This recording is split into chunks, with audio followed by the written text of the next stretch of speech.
উপার্জনের 4টা পথ।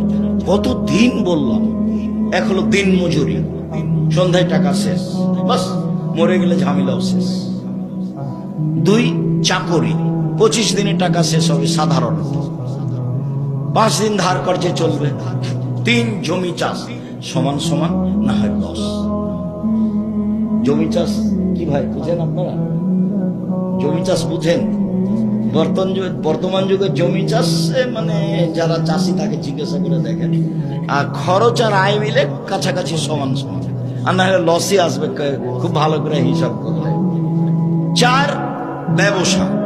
তখন রাসূল সাল্লাল্লাহু আলাইহি সাল্লাম বলছেন, পৃথিবীর মানুষ শোনো, আত-তাজির আস-সাদুক আল আমিন ইয়াকুনু ইয়াউমাল কিয়ামা শাহুদা সিদ্দিকুল আম্বিয়া। বিচার মাঠে সত্যবাদী বিশ্বস্ত ব্যবসায়ীরা নবীদের সাথে, সিদ্দিক, শহীদদের সাথে থাকবে।